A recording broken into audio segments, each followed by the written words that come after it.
তো এখন আমরা এইবার কিন্তু যে সিদ্ধান্ত করছি পাইকারের কাছে আর বিক্রি করব না, কারণ পাইকারের সাথে ভাই মানে কথা বলে এবং টেকনিক খাটায় কিন্তু আপনার পক্ষে পারা সম্ভব না।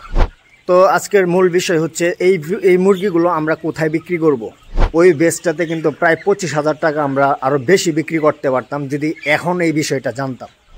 আসসালামু আলাইকুম, আপনারা কেমন আছেন? আশা করছি ভালো আছেন। আলহামদুলিল্লাহ আমি অনেক ভালো আছি এবং আমার মুরগিগুলো অনেক সুস্থ আছে।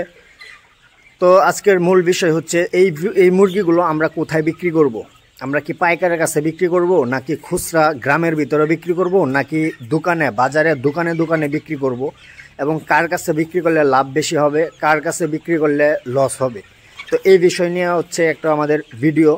আর এর আগে আমরা 37 দিনের একটা ভিডিও আমাদের চ্যানেলে আপলোড করে দিছি।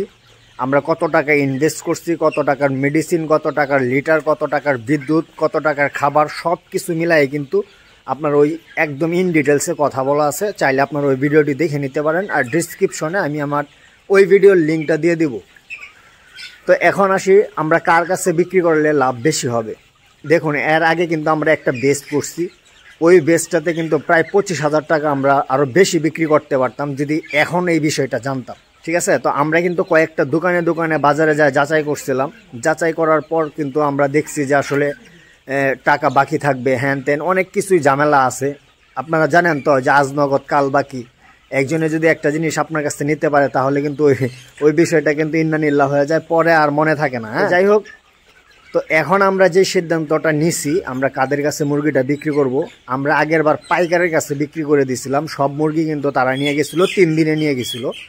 তো এখন আমরা এইবার কিন্তু যে সিদ্ধান্ত করছি পাইকারের কাছে আর বিক্রি করব না, কারণ পাইকারের সাথে ভাই মানে কথা বলে এবং টেকনিক খাটায় কিন্তু আপনার পক্ষে পারা সম্ভব না। আর ওরা কিন্তু প্রচুর টেকনিক জানে। ওরা পাইকার তো পাইকারি ভাই, ওদের বিষয়ে আর কিছু বলবো না, আশা করছি আপনারা বুঝতে পারছেন। আর আগের বেচে যে মুরগিগুলো বিক্রি করছিলাম, যাদের সাথে যোগাযোগ করছিলাম দোকানদার, তারা কিন্তু পরে আবার আমগোর সাথে যোগাযোগ করছে যে মুরগিগুলো বিক্রি করে দিছি কিনা। মুরগিগুলো তারাই নিত যদি আরও 2 দিন পরে বিক্রি করতাম, কিন্তু আমরা আরও আগেই বিক্রি করে দিছিলাম। তো এইবার কিন্তু অলরেডি আমাদের মুরগি এসে দেখে অনেক দোকানদাররা আমাদেরকে টাকা অ্যাডভান্স করে গেছে। ঠিক আছে, যে মুরগি বিক্রি করলে আমার কাছে দিবেন, মুরগি বিক্রি করলে আমার কাছে দিবেন। আর এই সোনালী ক্লাসিক যেহেতু খামারি কম, তাই এই মুরগির চাহিদাও বেশি। ঠিক আছে, এটা কিন্তু সোনালী ক্লাসিক, এটা একদম পুরো ফুল দেশি বললেই চলে। ঠিক আছে, আপনারা তো অবশ্যই আমার ভিডিও দেখেন আর বুঝতেই পারতেছেন। তো এবার আমরা যেটা করব, আমরা দোকানে যারা আমাদেরকে অ্যাডভান্স করে গেছে তাদের কাছে মুরগিগুলোকে সেল করে দেব।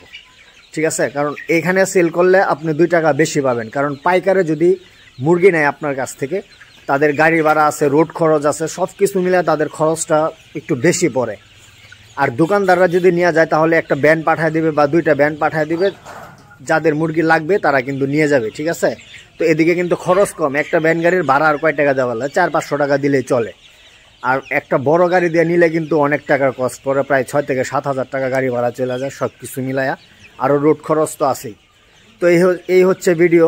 তো আপনারাও কিন্তু চাইলে আমার মতো মানে করতে পারেন। আপনারা বাজারে যায় দোকান ঠিক করে দোকানে মুরগিগুলোকে বিক্রি করে দিতে পারেন, ফলে আপনার 2 টাকা লাভ বেশি হবে।